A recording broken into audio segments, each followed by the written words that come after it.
అరణ్య ప్రదేశమునకు వచ్చి కొంచెం సేపు అలసట తీర్చుకున్నాడని చెప్పాను. చాలండి, కొంచెం సేపు అలసట తీర్చుకున్నాడని చెప్పాను. ఎక్కడికి రమ్మంటున్నాడో, ఎందుకు, ఎలా రమ్మంటున్నాడో జనాంగంతో కాదు, ఏకాంతంగా.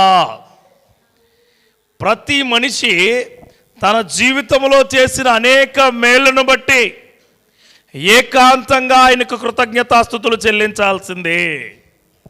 ఏకాంతంగా. ఏకాంతం అంటే ఏంటి? ఒంటరిగా. అరణ్యానికి ఎందుకు రమ్మన్నాడు ఆయన? అరణ్యంలో ఏముండదు, వెలుగు ఉండదు. అరణ్యంలో ఏముండదు, నీకు కావలసినవేమీ దొరకవు. అక్కడ దేవుడి క్రియలు మాత్రమే దొరుకుతాయి. అందుకే అబ్రహాం అరణ్యంలోకి వెళ్ళాడు, మోషే అరణ్యం గుండా ప్రయాణించాడు, ఇశ్రాయేలు ప్రజలు అరణ్యం గుండా వెళ్ళారు, దావీదు అరణ్యంలోకి వెళ్ళాడు, యేసుక్రీస్తు కూడా. అరణ్యము అంటే నీకు శాంతిని అనుగ్రహించే స్థలం. దేవుడికి స్తోత్రం కలుగును గాక.